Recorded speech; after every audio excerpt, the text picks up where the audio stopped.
Good evening, everybody, and a very warm welcome to you on this very special evening. We have the topic of a masterclass in meditation, and the two speakers who I'd like to invite to come up on the stage now while I give their brief introduction, Gopi, Patel and Yogesh, Sharda.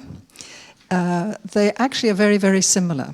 They come from different families. They were both born in Africa, and their families are both all in our knowledge, as we call it. And Gopi was introduced to meditation around the age of 2, and Yogesh was about 8. So between them, I worked out that they have over 60 years of experience in meditation. So they're both widely traveled.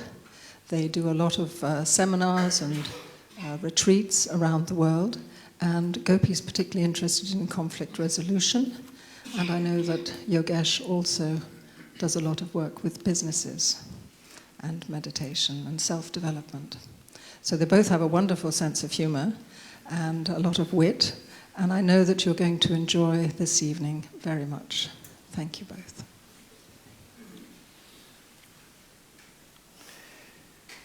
Hello, good evening, everyone. Can you hear me? Yes. Okay. So just a short intro from myself. I'm very happy to be here. Thanks for the invitation and the welcome. I used to live in the UK years ago, but for the last 16 years or so, I've been based in Istanbul, in Turkey, and taking care of our services there. And from there also traveling around to different places. And as she was mentioning, that meditation has been something that's been part of my life since I was quite young. And for those who do meditation, you'll also know that you get to know your mind very well, and your mind entertains you very well. And so tonight we'll be sharing some of those ideas about the experiences on the journey, what works and what maybe didn't work so well. Some chat from us, but also we'd like to do some meditation exercises with you to go into the experiences of deeper meditation. And Gopi's been a friend for about 20 years or so. And I'll ask her to share something now. Thanks, Yogesh. I have to say, when we were preparing for this talk, I found it quite difficult. The word masterclass in meditation implies that somebody needs to have probably done a basic introductory meditation first. So I'm just wanting to ask, who here already has a meditation practice of some kind? Can you raise your hand? Okay. All right. Thank you. And who here doesn't? It's completely new to meditation. Okay, so we've got a mixed group. So let's see what happens this evening. As Yogesh said, I've been on a path of meditation, even though I wouldn't have called that meditation, from a fairly young age. And keeping alive an eternal space whilst living in this world has been quite an interesting journey for the last 40 years. So probably for me the best place to start is to do what we do best, is let's meditate. Is that okay? Yeah.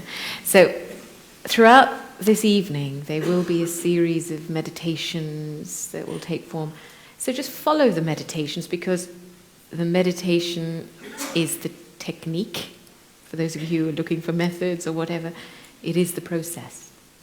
So I'll start off. We'll both lead the meditation, and you'll figure out how, but I'll share a commentary to guide us in.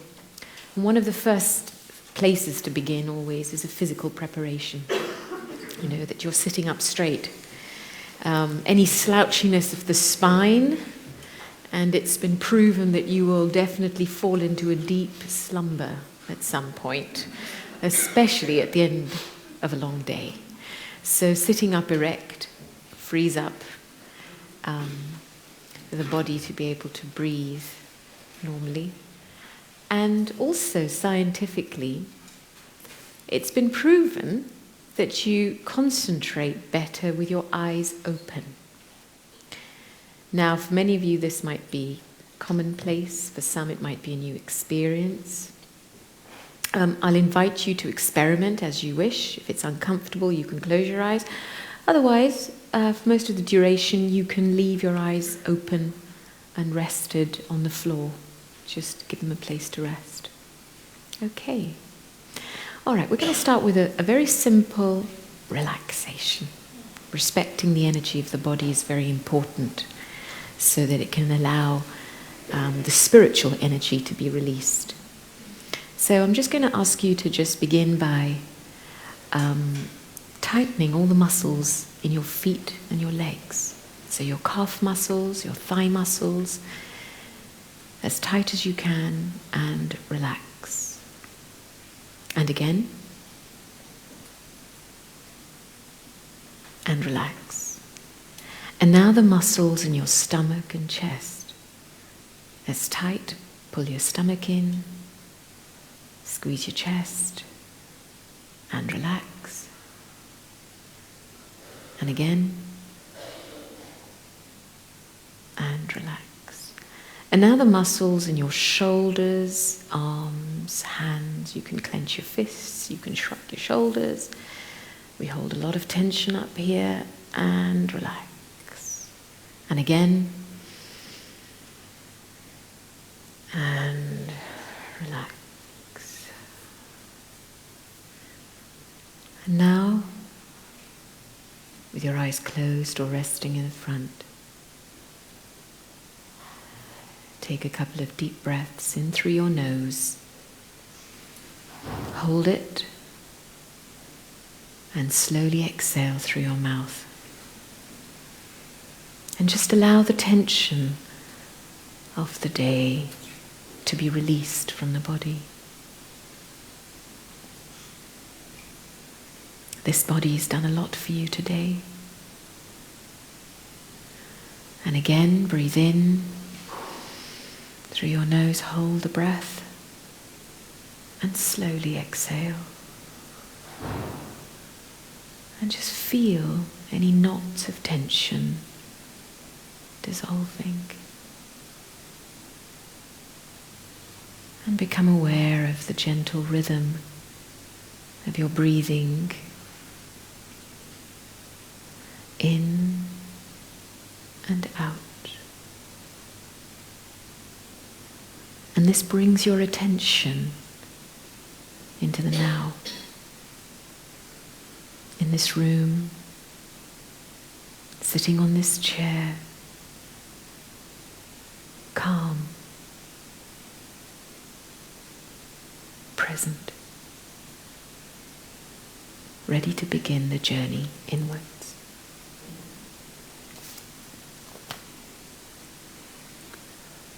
And to continue that journey, so I ask myself the question,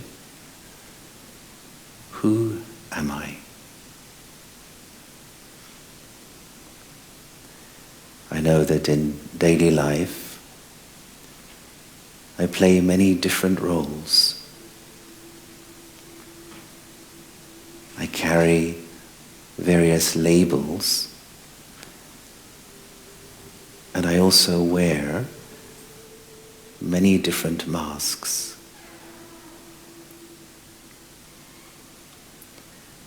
But for a few moments, I want to step back from all of that and ask myself, who am I behind the mask? When I drop the labels, who am I?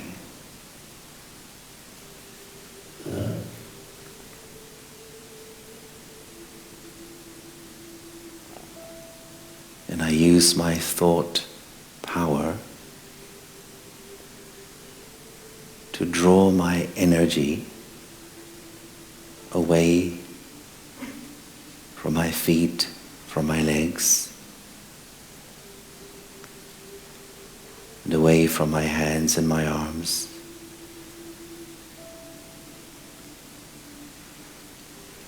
I draw the energy of the body up through the stomach and the chest, up through the neck, and to my face.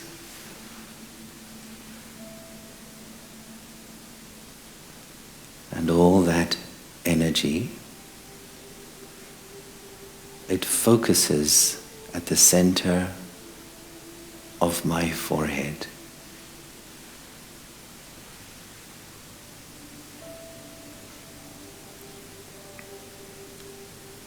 This is the place known as the third eye, the immortal throne of the soul.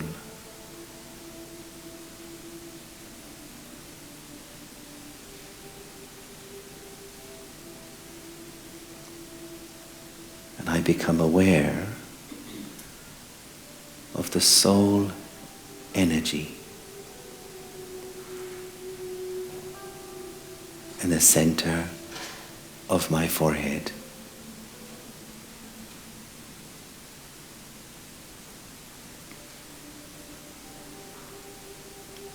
And this soul energy, this is me.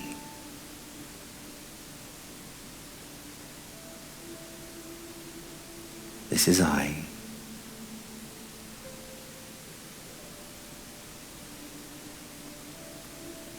I am the non-physical, spiritual energy.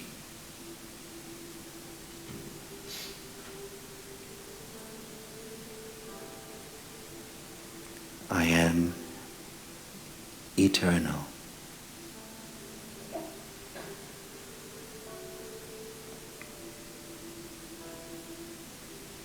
I am silent.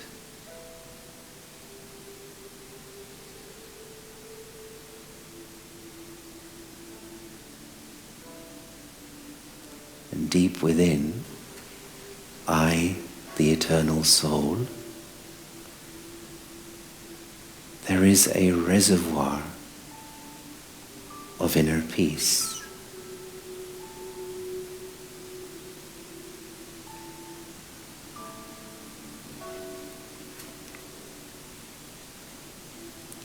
And this peace has always been inside me.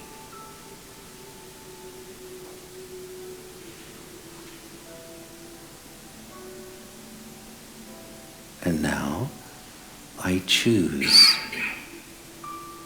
to re-emerge this peace.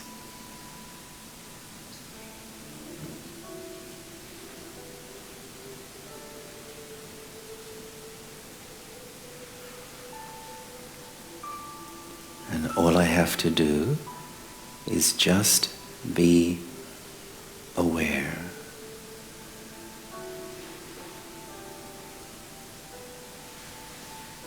Be aware,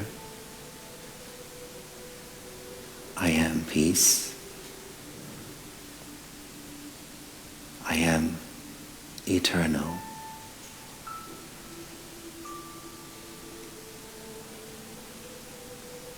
I am living light.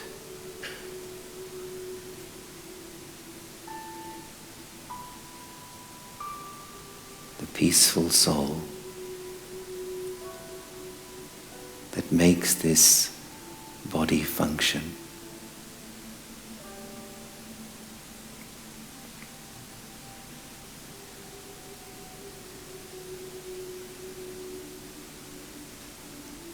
And as I do so, the mind becomes quiet.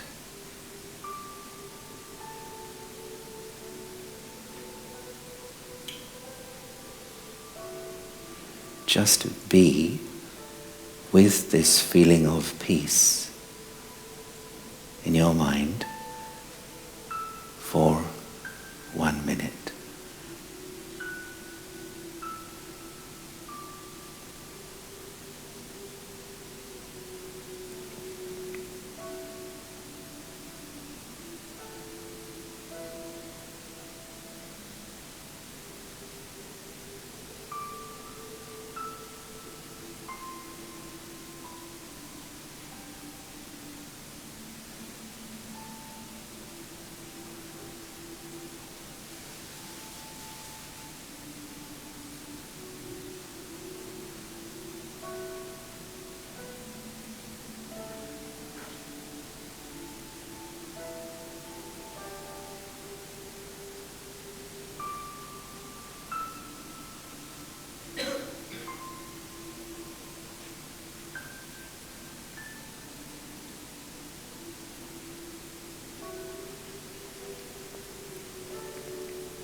And now gently, I return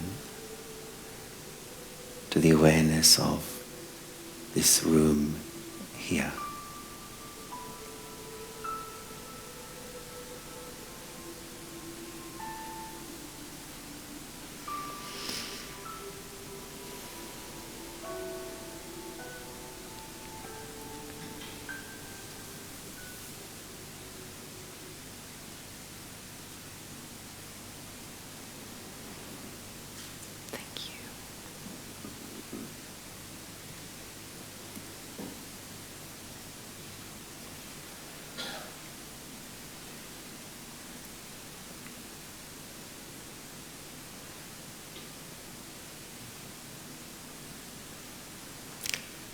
For a few moments, imagine you've just been born again.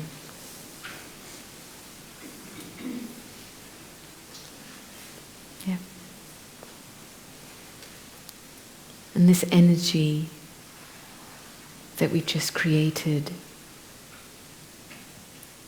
the energy of soul consciousness, the act of meditation, is keeping this energy alive. It's very simple.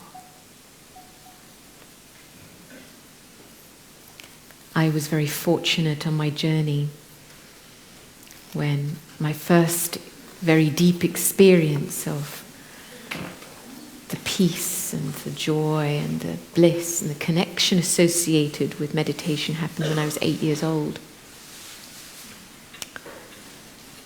And I've come to understand the journey of meditation rather differently because I started from a young age. So often, when you think about how a baby is born, there's such a pure energy and a pure expression of energy. And when the baby's born, it can't even say mum and dad, but it recognizes energy of benevolence. It recognizes love, it moves towards love. The baby, when it's born, doesn't ask for a roadmap of life. Somebody tell me where I'm going. Or somebody tell me what are the signposts on the way. But the energy of that purity from childhood, it's a very trusting energy. It just lives in the moment. And then as pieces of information come, it grows, it adapts, it begins to make sense of its surroundings, and then it begins to give a form to something.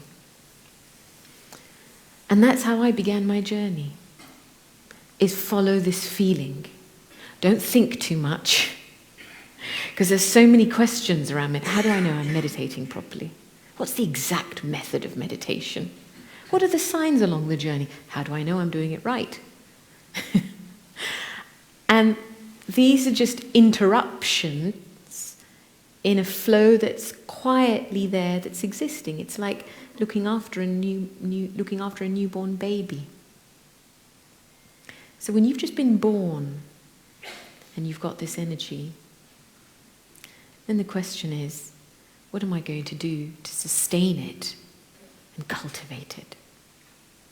And that's forward momentum on the path of meditation. It's very much about keeping the experience of the soul alive,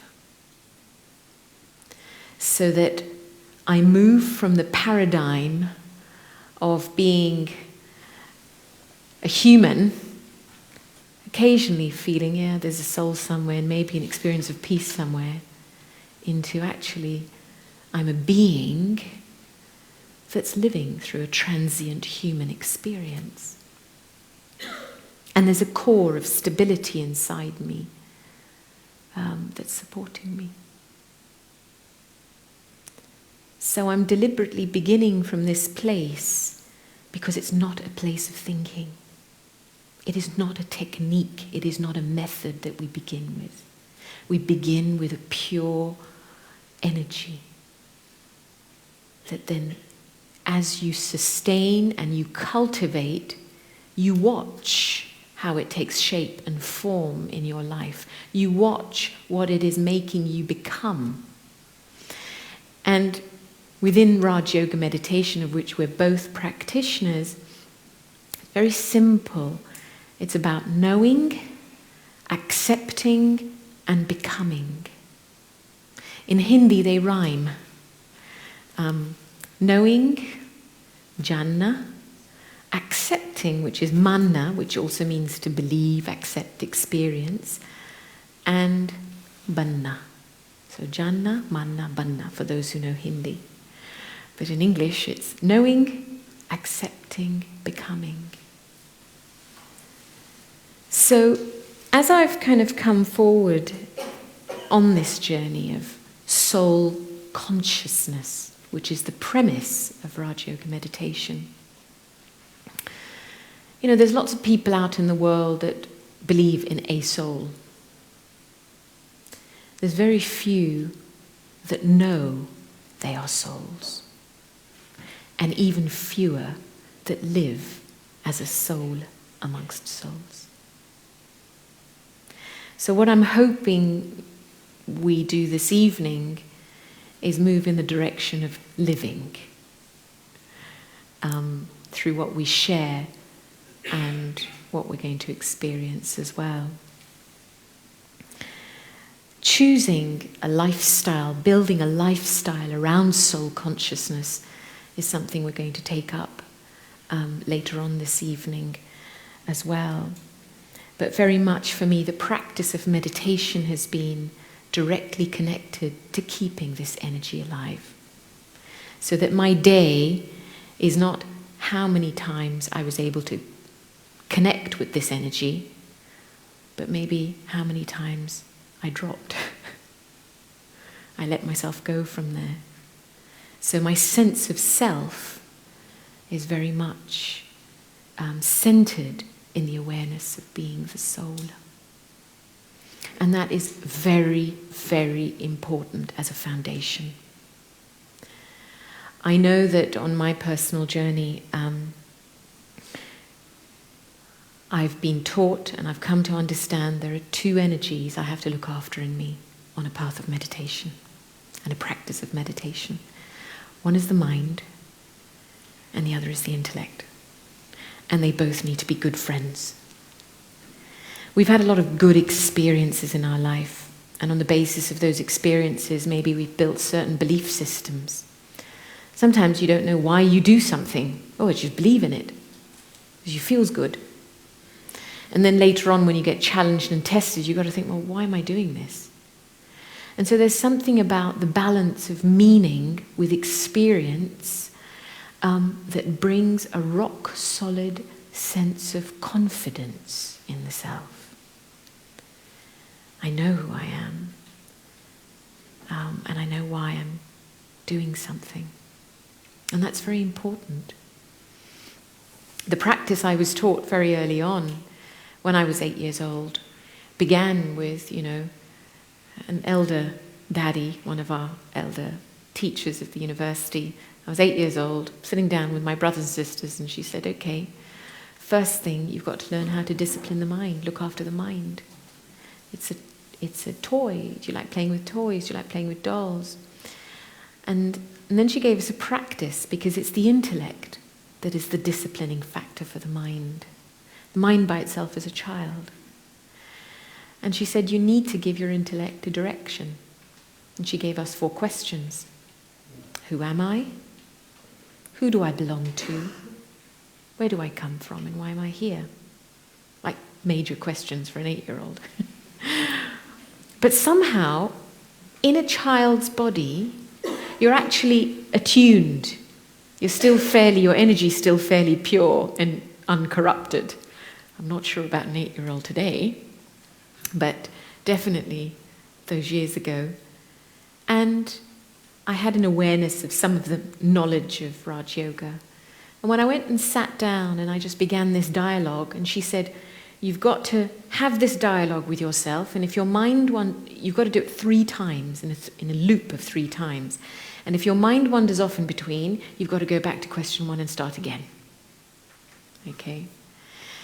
And so that was my methodology, and a compass resetting, so I could always come back to this experience of the self.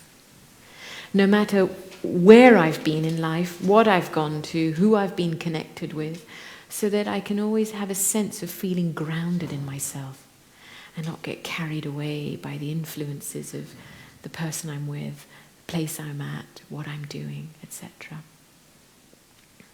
So I just want to say a little bit more before I move on about the subject of the mind.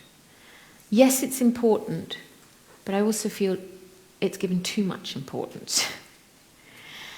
Because the most important energy is the energy of the soul, that I am. The mind by itself is nothing. It is a function. It's like a spark from the consciousness of the soul.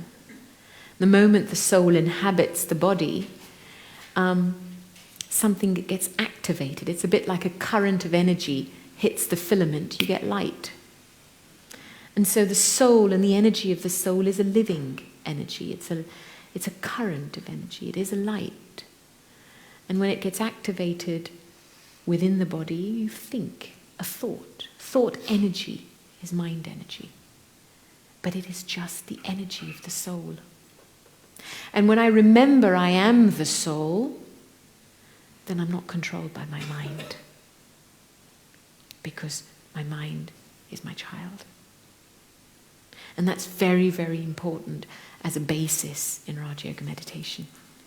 When I forget I am the soul, it's like a mother forgetting she's the mother and having a kid running around her like crazy, and she's totally forgotten she's the mother of that kid.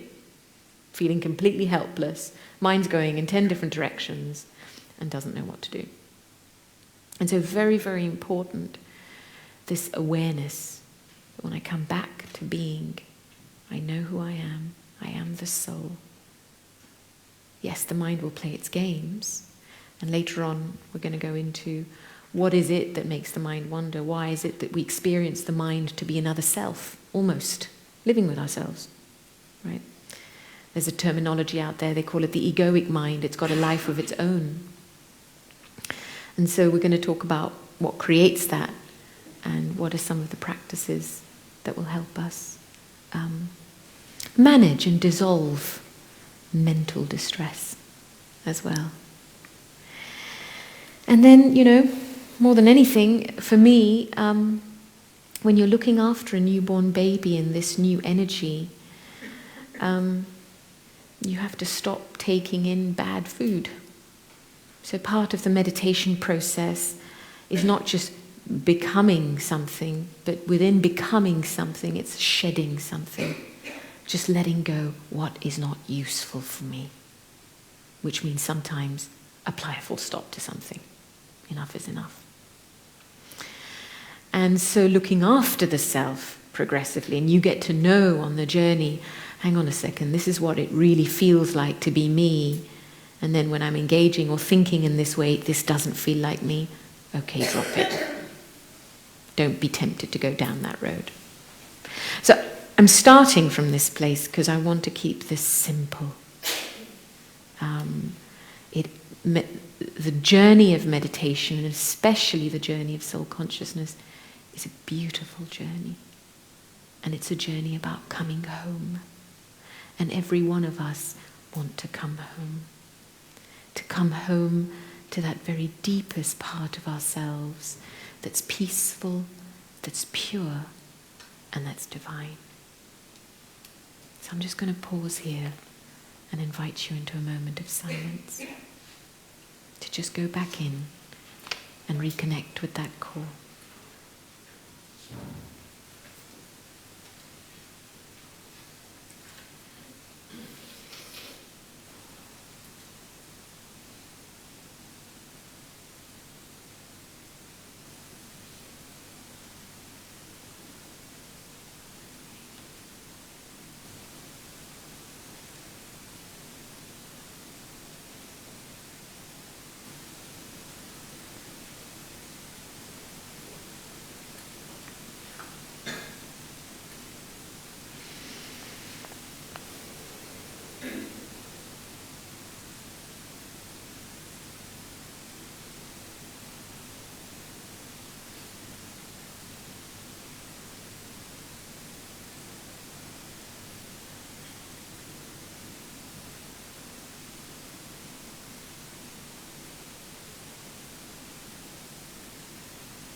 So it was asked earlier that how many people are not meditators, how many are new, and also it was asked how many people do meditation, and the majority put their hands up for those who do meditation, but how many here are meditators as opposed to how many do meditation?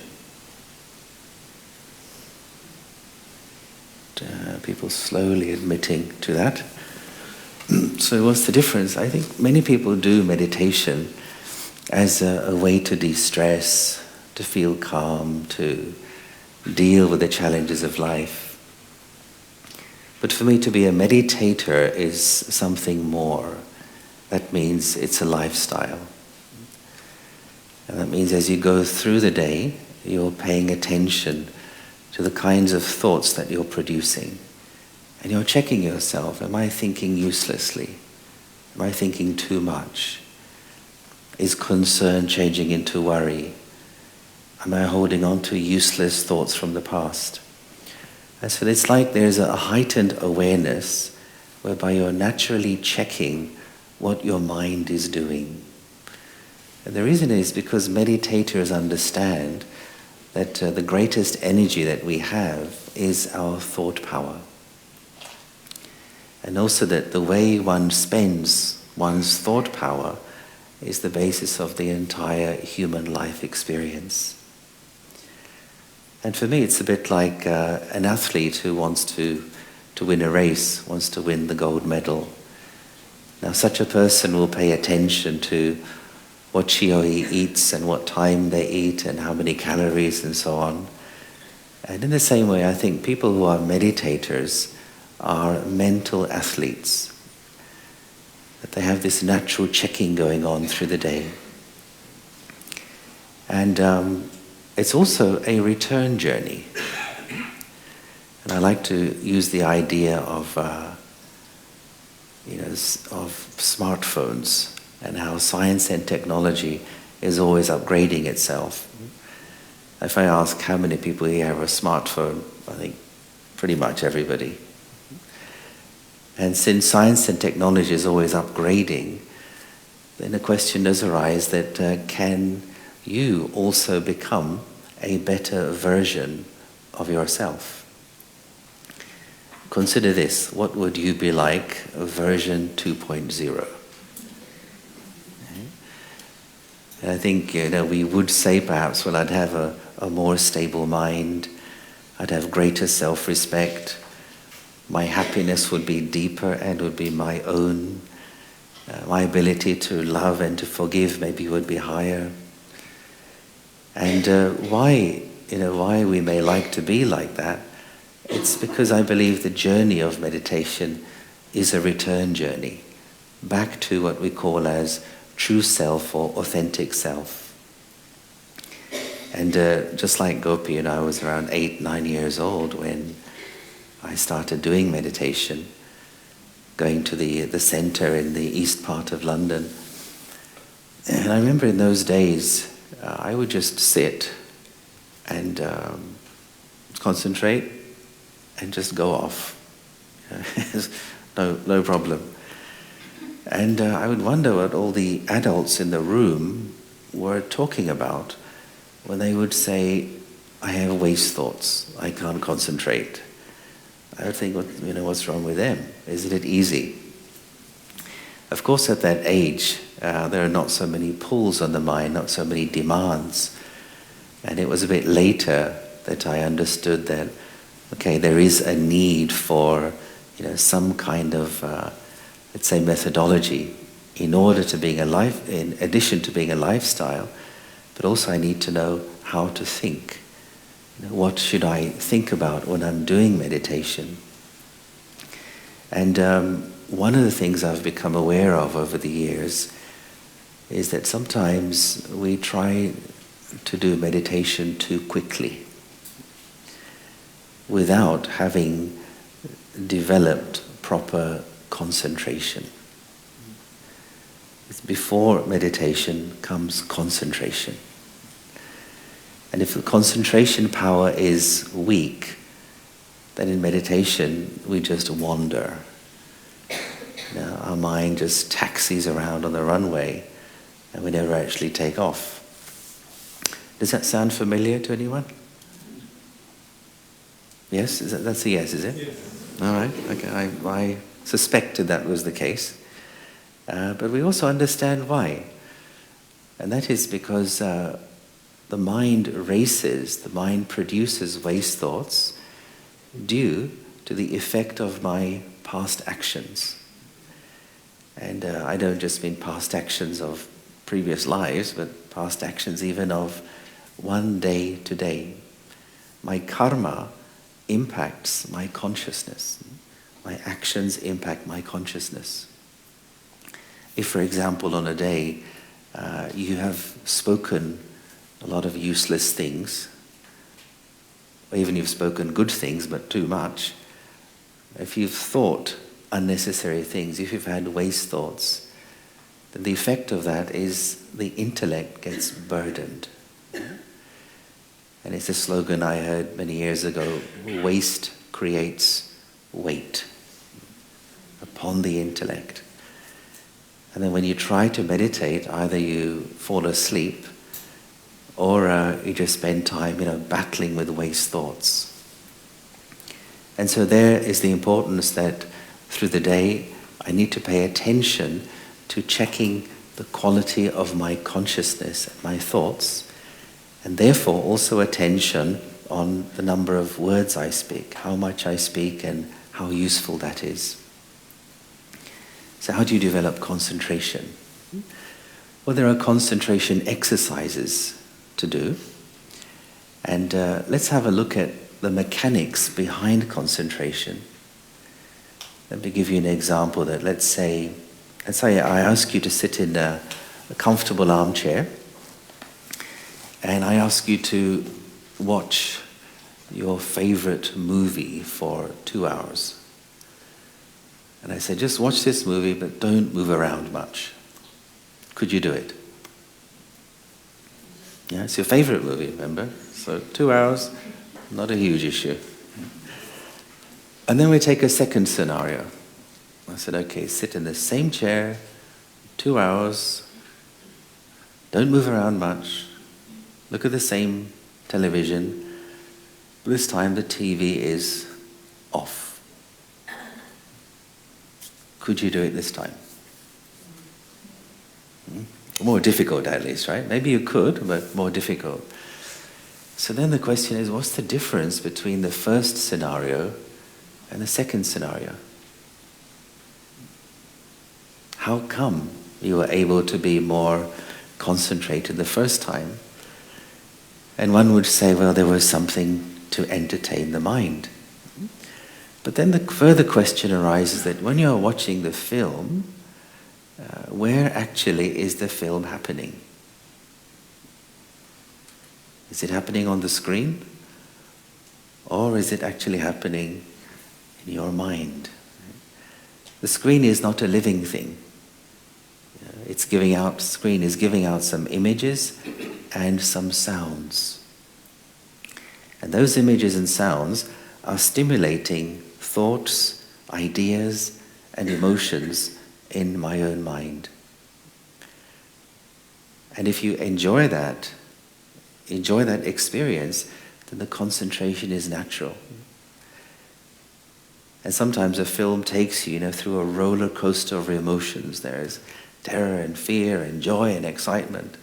And then we say, oh, that was a great film.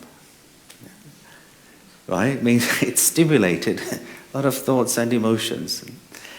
And in a way, that's what we do in meditation, but without ultimately the need for external stimuli. Initially, we may use music. We may use a meditation commentary like we have been doing. But as one becomes an experienced meditator, then we use spiritual knowledge, which we call as eternal truth, basically what we're studying here. And then we use that to guide our thoughts. And as our concentration improves, you find that the thoughts that you are choosing begin to form an alignment.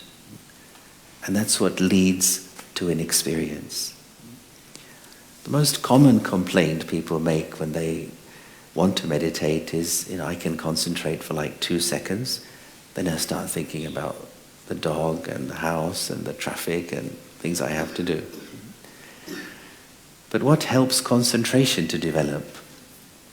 And in my experience, there's 2 things, 2 pillars which help concentration. And one of those is visualization. As it is said, a picture tells the story of 1,000 words. And of course, some people are more visual, some are less visual. But I like to use myself the visual image of the star of light, which is the most simple and basic one we use. So holding that image, the visual image, helps to bring together the thought energy. And the second pillar, which is the partner of visualization, is contemplation. And that's what we call as a meditation commentary. Choosing certain thoughts and just allowing myself to think over them. These 2 things together we use here, visualization and contemplation, they help to create the state of concentration. And where there's concentration, then we move into experience, and that we call as meditation. Gopi mentioned earlier the mind and the intellect, the 2 main faculties of the soul, faculties of our consciousness. And what's happening when we concentrate is that these 2 are together. Consider, for example, when you were at school, which subjects was it easy to concentrate on? Maths for anyone? Anyone concentrate on math? Because you like maths, right? History, anyone? Because you like history. Physics, anyone? Physics doesn't get a good score usually. How about lunchtime? Anybody like lunchtime? But when there is interest and enjoyment, their concentration is natural. Where there isn't interest and enjoyment, that's when you look at your watch. You look out the window. You wonder how much longer to go before the lesson ends. So it's rather like the mind is what I feel like doing. The intellect is what I should do. And when there is a mismatch between these two, then there is poor concentration. Rather like if you have an exam tomorrow, let's say you have a presentation tomorrow, your intellect is saying, I need to concentrate, I need to study, I need to revise. But the mind may be feeling, this is so boring, I want to do something else. I just can't focus. So there's a mismatch. But when what you want to do and what you should do, when they come together, then that's concentration. The mind and intellect are working in partnership. And the result of that is then absorption. It goes into you. It becomes an experience. And that's why in this Raja Yoga Meditation, which we study here, we spend quite a bit of time in studying the spiritual knowledge. Knowledge has to be used in order to guide and direct the meditation. Sometimes we use the example of the wild horse. The mind is a wild horse, as it has been said in some traditions. It runs and it runs aimlessly. But the horse has to be directed. And so I found five steps helped in knowing what to do in order to keep myself moving forward in meditation. And the first one is the simple one we tried earlier, where you just withdraw. I withdraw my attention from whatever is happening around me. And of course, it's important to minimize distractions. If there's something you need to do, don't think, I will do this after meditation, because it will pull the mind. You need to do it and finish it so the mind is free. Also, don't meditate with your smartphone next to you, otherwise that's going to pull.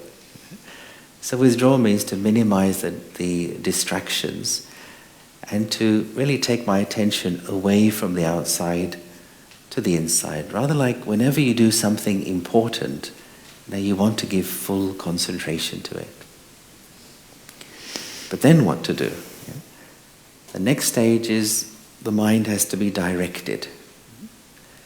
It's not a question of waiting for peace to visit me. I need to direct the mind, and that's the second stage, which we may call as to affirm. So using spiritual knowledge to talk to the horse, okay horse, let's go this way. And we can use points like we have already used, I am light, I am a peaceful energy, I am eternal. One can take different themes in different meditations. And so as we affirm, the mind starts moving in the direction which we want to take it into. And gradually, we reach the third stage, which we call as focus. Because even at the affirm stage, other thoughts will come to the mind. You think about responsibilities you have. You think about something that happened in the office. You think about, I need to get home at a certain time. So these waste thoughts will come to disturb the mind. But as you keep moving forward with the affirmation, it's like you move through the layer of waste thoughts and you begin to reach a point of focus. The energy is coming together. And then you reach step 4, which is the important step of concentration. And concentration is not a thoughtless stage. The mind thinks, so there's always going to produce thoughts, but it's rather like you may have one very powerful thought and you're in the experience of that thought. And when you do that, then other thoughts don't arise. Rather like when you're drinking a glass of water. At that time you can't speak. Mouth is occupied.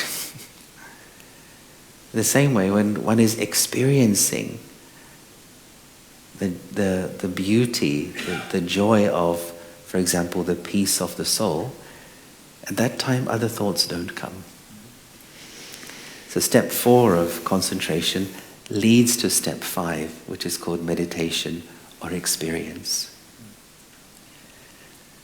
The deepest needs that the soul has is really to experience its love for itself, its own peace of mind, and the pure quality of joy which is within every single human soul.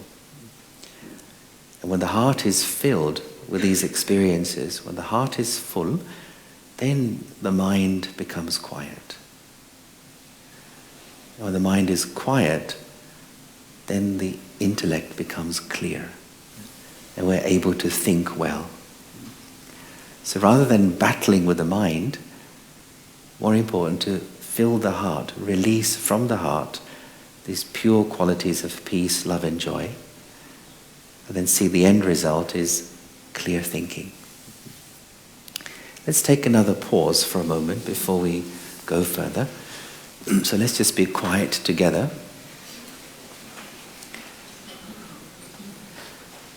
And you may just like to be with any thought that has interested you so far this evening. And just spend a moment just to be with that thought.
Thank you.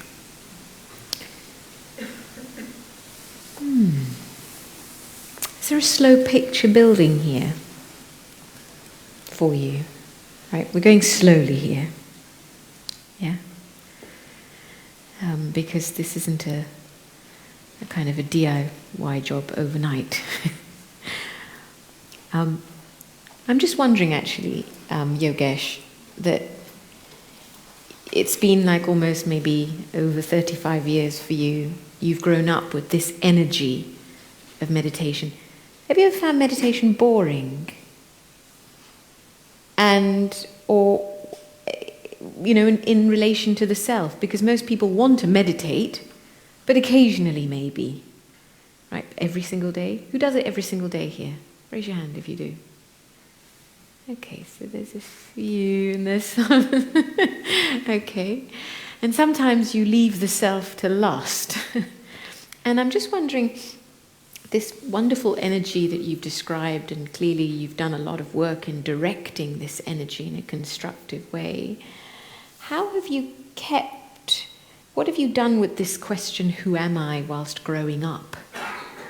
Because you've gone from a child to a teenager, to an adolescent, to a young adult, to a full-grown adult, and the sense of I isn't always peaceful and stable and centered. So how have you sustained that, growing up through these phases of life?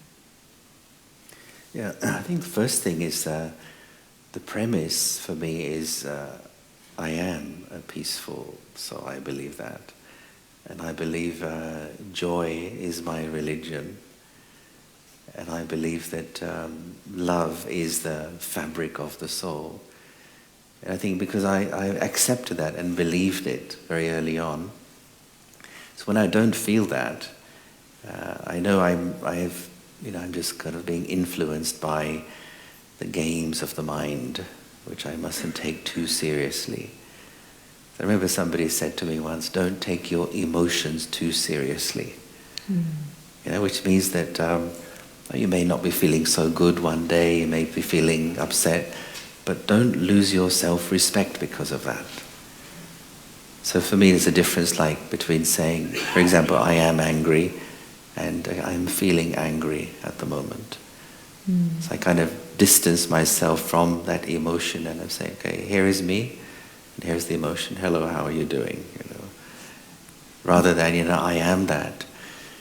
So that's helped in terms of maintaining self-respect, identifying with what I would call as eternal truth, rather than with the temporary machinations of the mind.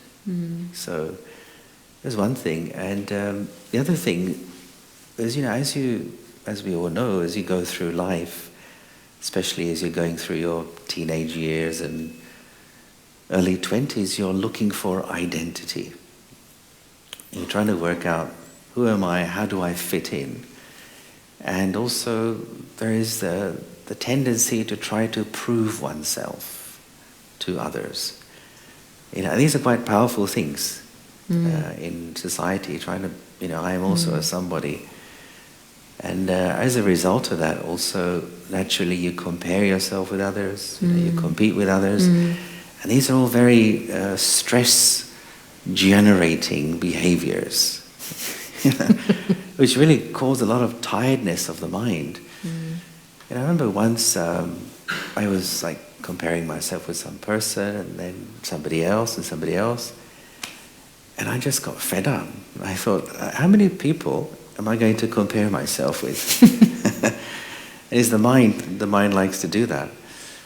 And then the question came that, who am I behind all of this?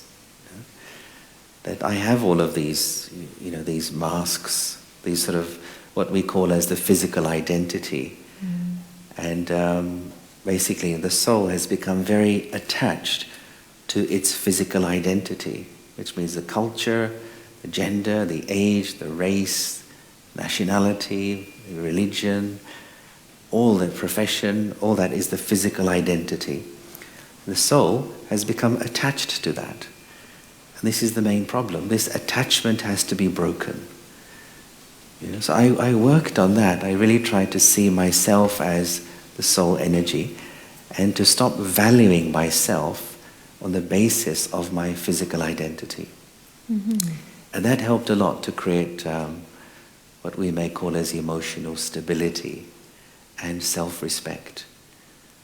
So what does that look like in practice? Like, what does that look like as a thought? Well, it means that, let's say you're praised or you're criticized. Usually if you're praised, you feel great. If you're criticized, you don't feel so great, or you want to criticize back. But then the feeling was that if somebody praises, thank you, I know, I'm happy for you enjoyed something, and it's very nice of you to say that. If somebody criticizes, thanks for that, I'll check it out, I'll check myself. So there's listening, but not sort of being shaken by either the praise or the criticism. So the emotions don't get triggered when you remain in this space of self-respect.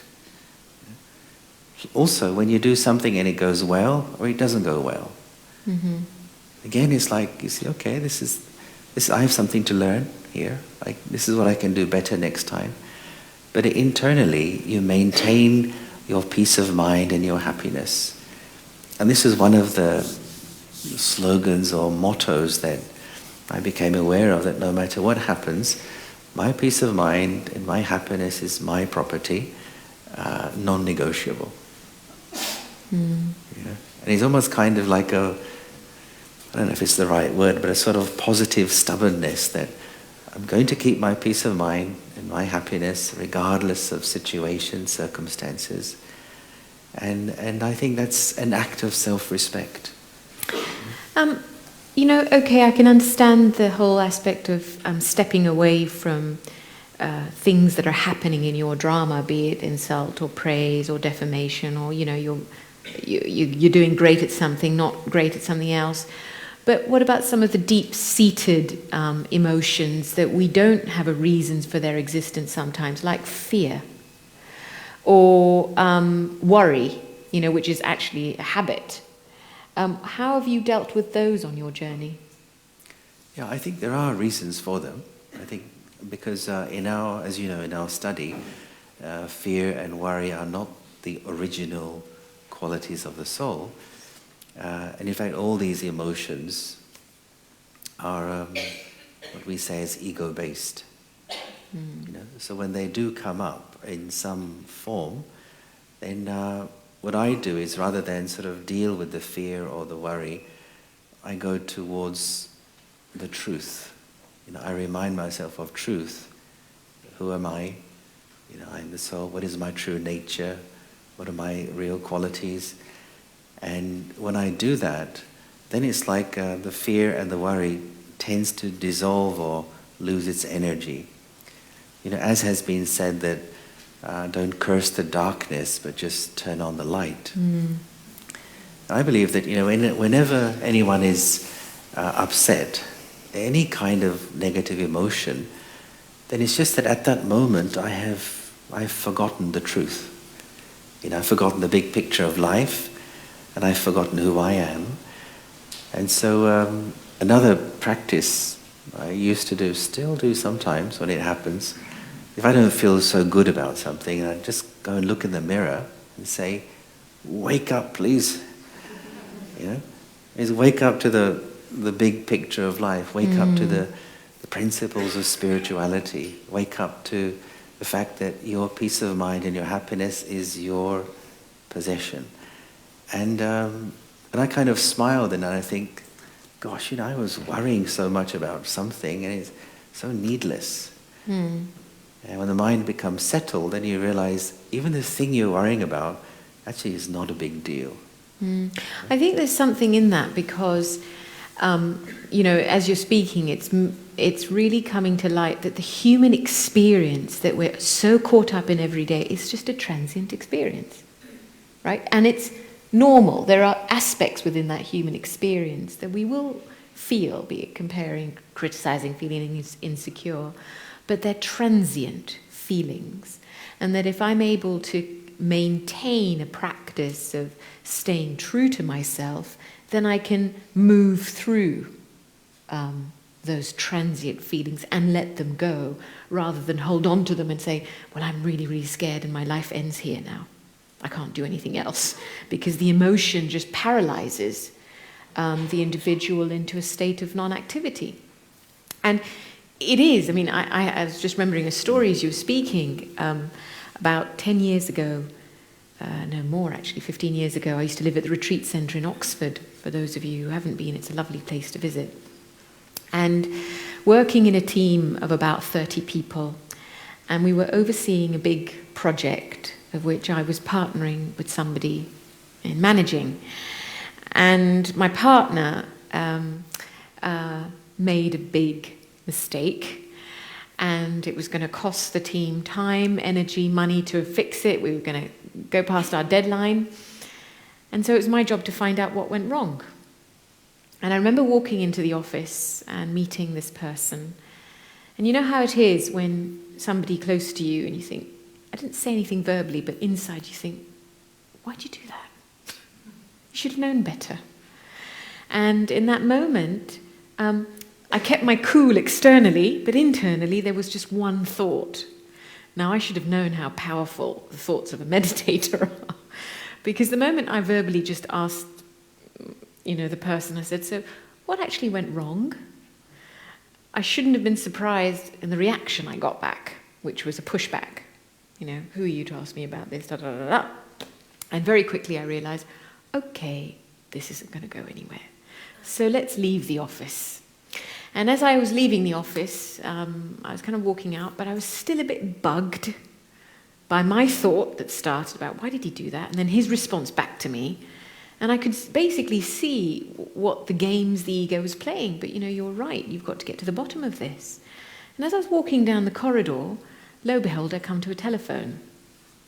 So I think, okay, take two. If we can't do this face-to-face, I'll do it through a telephone. So I pick up the phone. I pick up the phone and I try again. I says, okay, so we just need to get to the bottom of this. Let's just do this properly, and what happened, just explain, and let's see how we can make the best of a situation gone bad. And the person just exploded on the end of the phone, right? And so when they exploded, there's kind of a lot of explosion coming out the end of the phone, and then they hang up on me. And at that moment, my ego just went, poof, and went, nobody hangs up on me. Who does he think he is? Right? So there's this dialogue going on. Who does he think he is? And there's every part of me that wants to walk back into the office and give him a piece of my mind. And I thought, whoa, hang on a second, you can't do that. Because if you do that, you can't take back everything you've said. So I thought, no, I can't do that. What do? I need a glass of water. I walk straight to the kitchen, drinking a glass of water. Somebody comes in and goes, Gopi, you look like you need the meditation room. Oh yes, why didn't I think of that? Because remember, that's the last thing that comes when, an emotion gets ignited. So I walked into the meditation room, which has, this lovely picture of light, what we term the Supreme. And I'm sitting there, and it's like World War III begins, right? So there's one side which is scene replay, and he said this, and how dare he say that, and he was the one who's wrong in this, and then my whole meditation practice of years kicking in, I'm a peaceful soul, I'm a sweet soul. No, but how dare he speak to me like this, and why did he say that? I'm a very, very peaceful soul, I'm a sweet, sweet soul. No, but how dare he do that to me? And so that went on for about a good 10 minutes. And I'm sitting in that room, and I'm watching this happen inside. And as it's happening, at some point, and I just let it happen. You don't fight that process. You just let it happen. Be with it. Let it happen. And after about 10 minutes, I arrived at a place where I just, surrendered to an energy bigger than me and just said, what's most important here? Is it that I'm right? Or is it that the love and the friendship is kept in this relationship? And I didn't even have to answer the question, but in that moment, all my tension and battle dissolved in a flash. And that was a major realization for me, because ego keeps alive distress and anger. It does. And the moment that's released, or the need for the ego to be fed is released, and I return back to who I am, it vanishes. The emotion just disappears. Evaporates like that. It's not a process. It's a switch. So I sat there and I just surrendered to the love. I just said yes. And I just surrendered to this, energy from above, inside me. I sat there in bliss for 20 minutes. After 20 minutes, I get up, go to the door of the room, and guess who's standing in front of me? Him. And, he's actually come to apologize. And that's very rare for a person like that, because they, very difficult to say, oh, Gopi, I'm sorry. And I could actually say, you know what, it doesn't matter. Sometimes we say it doesn't matter, but it actually does matter, because I haven't let go. And what I realized through this episode is that you do need a basic practice of having nourished yourself over a period of time. Like, I know I wouldn't have been able to overcome that test had I not had a practice of regular meditation. I.e., waking up in the morning, spending time with myself. We spend 45 minutes in the morning when we wake up. We wake up at 4 o'clock in the morning. I'm not saying that's what you have to do, but the fact is, I spend time investing in the energy of that pure baby that we experienced at the beginning. That real pure feeling of the self. So it's always a reference point there that's solid. And it will not let you go. It will not let you go. And you have to trust that, and that, yes, the transient human experience is very strong and feels very strong sometimes, but it's not powerful. Because what's more powerful is the original experience of who I am. But this does require an investment. You can't meditate once a week and then expect to win a battle against your emotions. It doesn't work like that. Because it's an energy game. Right? So you're going to have to find out and experiment, how much investment do I need to make in myself daily? Morning, evening, how much time that keeps my energy at a certain level at which I feel calmer. I can handle things in a calm manner. every day. I think that's very important.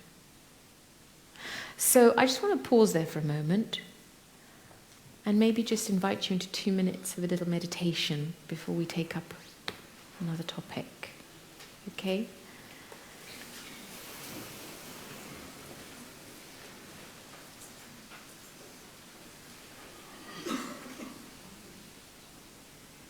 So again, just allow yourself to become present.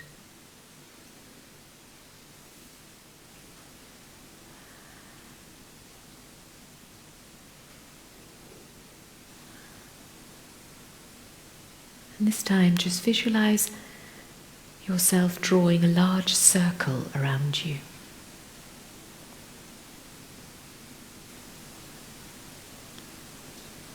You're in the middle of that circle.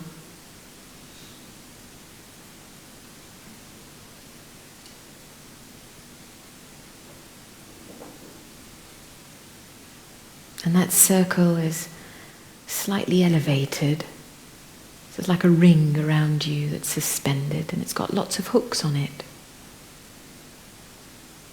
And slowly you start to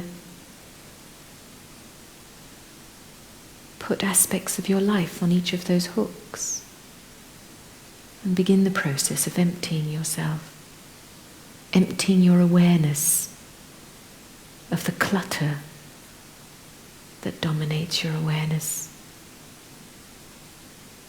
You can hang up all the different roles: mother, wife, friend, partner, businessman. Hang them up. Your job. I have a job. I'm not my job. You can gently place all the people in your life on that circle.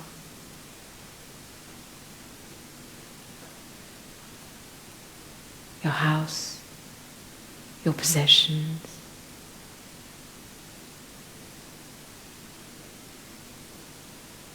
And finally,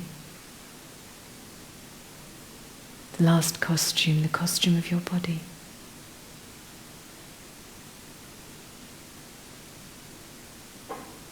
And as you do so,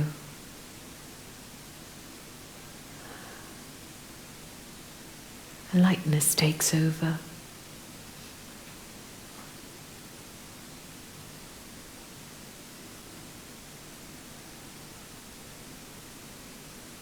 As you come back to the living light,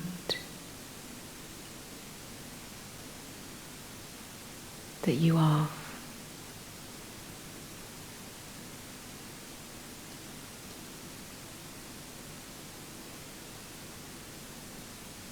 I am a star, a soft living energy of peaceful light.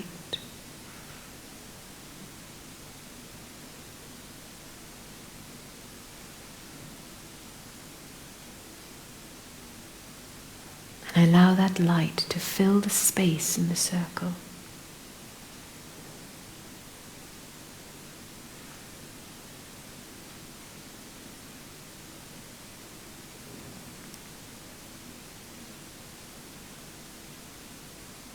And enjoy the space of being free.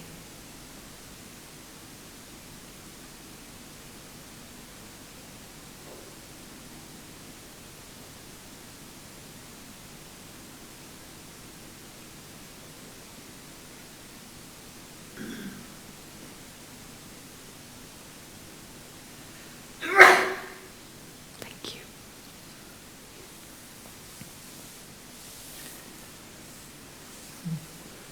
So we have just a few minutes left.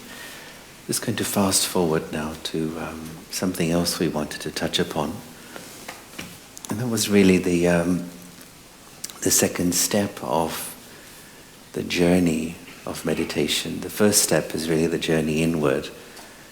The second step we call as the journey upward. And sometimes it's said we move from meditation to yoga. And this is called Raja Yoga Meditation. And as you may know, the word yoga comes from the Sanskrit word yuja. Yuja means union or connection or link. And really the first step of yoga is bringing together, unifying the energy of my consciousness away from my age, my name, nationality, race, etc. And just bring the energy of my consciousness back to the awareness of I, the eternal self. But then the next step really is then connecting with the big guy, the divine source, the divine being, whatever word we use. And I'm going to ask you maybe to share something also, but what happens when we are in this state of mental yoga with the divine source of love and peace and light, and what happens when we are in yoga? Well, it's like this, that whatever your mind focuses on, whatever your mind connects to, you become similar to that. You draw the qualities of that into yourself. For example, you may have seen a very old couple who've been married many, many decades. They begin to look like each other. Did you see that? Yeah. Because in the mind of one is the face of the other, and whatever is in your mind also affects your features, your characteristics. Some people look like they're dogs. Or they're cats. Have you seen that? Next time, please bring a picture of your dogs so we can just check. So it's having dog yoga, having yoga with your dog, and you begin to look like the dog. So if we have a yoga with this source of peace, love, power, the Supreme Being, then the sign of that is those qualities would also be charged up within me. So the sign of a yogi, one who does this, is that then in our way of dealing with people, situations, there is greater patience, greater love, the capacity to forgive, and so on. And hence it has sometimes been said that yoga is the highest action a human being can do. And the experience of yoga with the divine is the greatest human experience. So, how do you use that in your own life? And let's ask you, what's your way of having this yoga connection? I was never looking for God. I know it's this big word, or this benevolent energy. When it came, it was something that existed, and it was an accepted thing in my family growing up. And when I started to become aware that there is a separate energy out there, I guess what was important for me as a first step, and I began to quickly realize, is that for me to build a relationship with anything beyond me, and it's the principle of having a relationship actually, yoga. It's less about who, and it is about how you have the relationship, was the factor of cultivating detachment inside. That was quite important, because I realized that every time I let myself be interrupted by my own doubts and my own interpretations of things and my own judgments of things, my assumptions of things, I would inevitably miss out on seeing how this divine energy had the potential to work in a situation. So I'd be very good at doing something, I'd be extremely accomplished at doing something, I'd have packed something up like this in my head, I'd have analyzed it like this in my head, and I realized that I was carrying certain tendencies of thinking and maybe, being very skilled and talented that were actually not allowing me to experience a partnership. And so you come at a point when you actually realize, I'm being very, very efficient in my life, but how effective am I? Right? And I know that when especially when you're working with a lot of people, when you're doing something by yourself on a project, easy peasy. Administration, you're in charge, you do it. But then when you're leading a team and you're working with 20, 30 people, then you've got to change your strategy. It's not like doing task management, right? You keep telling people what to do, they'll eventually leave you. And they'll say, you go do it yourself. And so at some point in my own journey, because a lot of my work has been working with a huge number of people, I realized that, wait a minute, how I'm relating here, I've got to change this. How do I do that? And I didn't know how, but the first step for me was suspending my intellect often the moment I arrived into situations or in a relationship. A lateral relationship first, because I'm a very earth person. So I need to experience the divine here, first of all. I need to just figure out, before I can go beyond, what does that look like here? And so I would stop, and I would, where before I would have thought about what to do in the situation, how to do it, I would just suspend all of that. And I would listen. I just listen to the dynamics that are happening. And then very slowly in my mind, I would have this visualization where I'm going to the center of the circle, I'm parking everything that's in this relationship or in this situation out here, and I'm in the middle.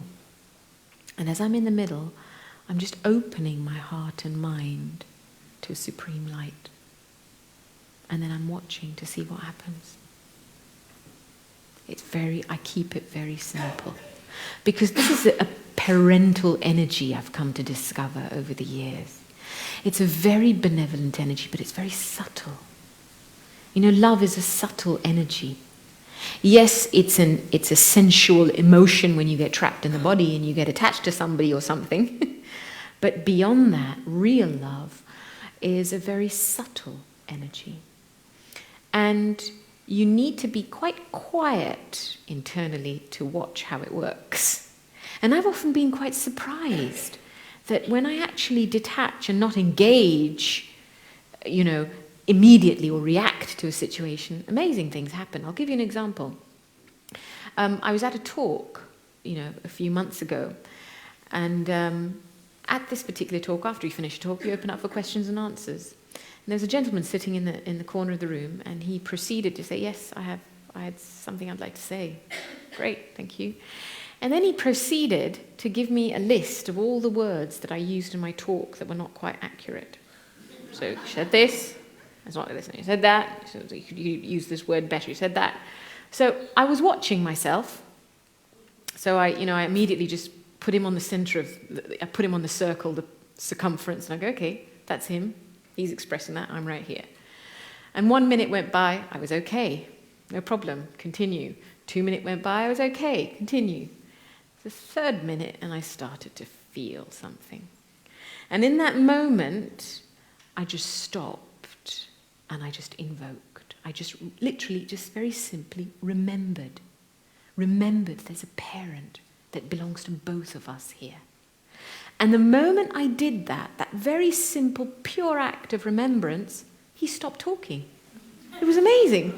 Right, mid-sentence, he stopped talking. And he looked at me and he said, "Is there anything you want to say?" And I looked at him and went, "Thank you. That's a real act of love that somebody should take such great care to help me with all the terminology I need to correct, so thank you." And then the rest of the audience proceeded to correct him after that. But I'm just saying that because it's this is a parent. And when we went into the space in the beginning of this evening, imagine that energy multiplied 1,000,000-fold. It is an ocean of love. It is an ocean of benevolence. It is an ocean of peace, an ocean of silence. And it is coming home. And I know for me in my journey of, be it overcoming emotion, releasing pulls, the support of just remembering this divine energy has been important. But the first step has been detachment, the big D, right? We don't like this word, but in my terminology, really the practice of detachment is the practice of creating space, just stepping back. Don't, we function a lot on autopilot, right? We have certain mental processes, thinking in place, it's just autopilot. I think like that, I know what to do, dot, dot, dot, dot, dot. And so we end up a great day, but my happiness levels haven't increased, my contentment levels haven't increased, I haven't upgraded my software to the next stage. Now, the thing about the mind is it's very used to familiar experiences. That's what it wants. It just wants a familiar experience. It wants to repeat it again and again because it's safety. It's secure. And that's where you have to challenge yourself. You have to step into unfamiliar territory if you want to grow and upgrade your inner operating system. And for that, you have to practice just suspending. Walking into a meeting and suspending your opinion first for a change. Right? It's as simple as that. And then watching what happens.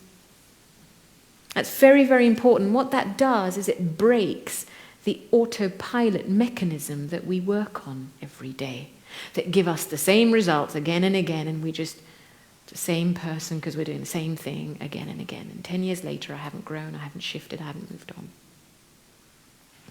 So, first step is this act of creating space, and that's, for me, very, very important. That's how I manage many, many things in my life.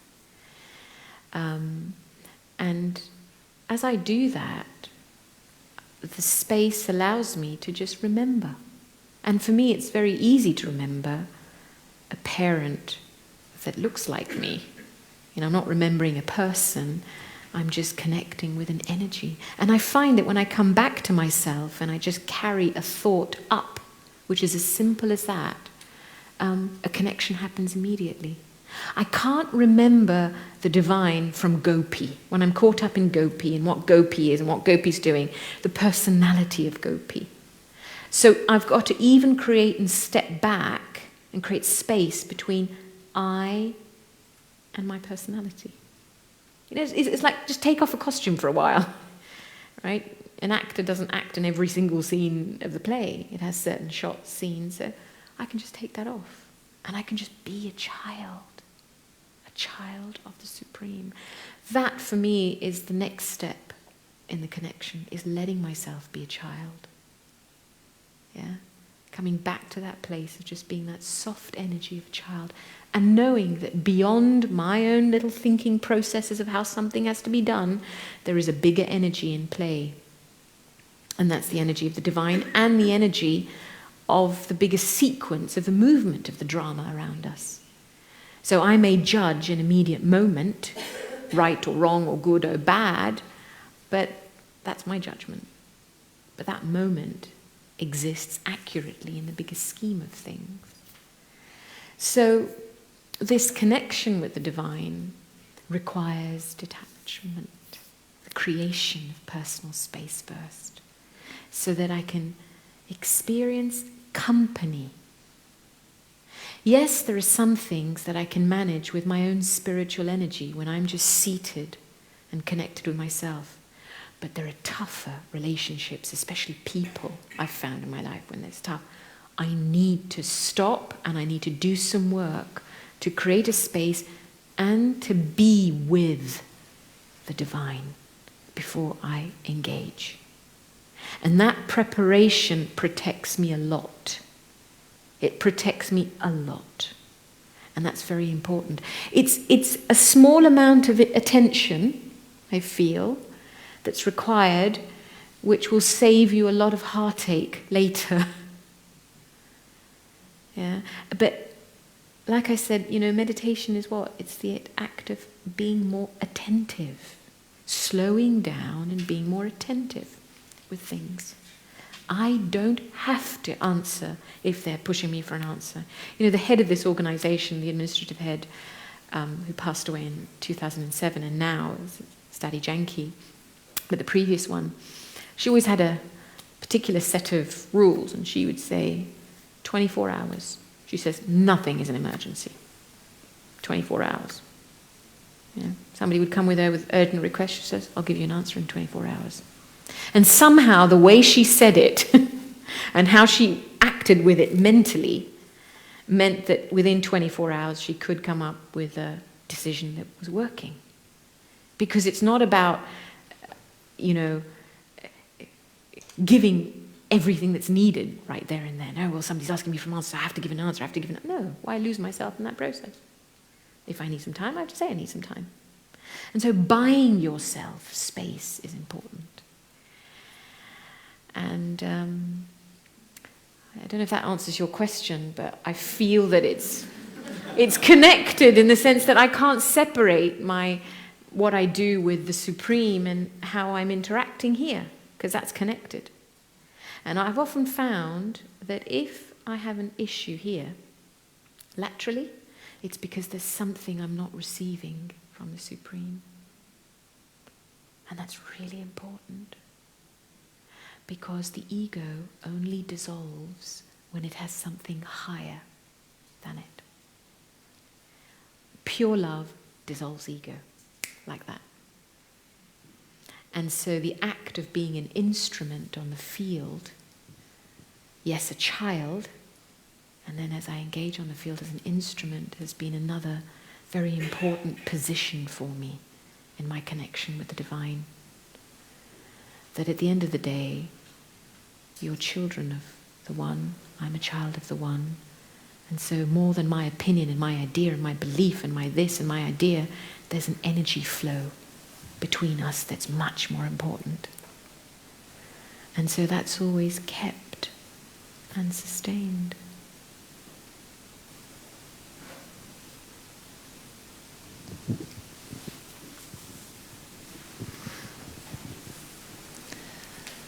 I sense the energy in the room is pretty high. So I think indeed we've had a masterclass in meditation tonight. Can we show our appreciation, please, to our speakers?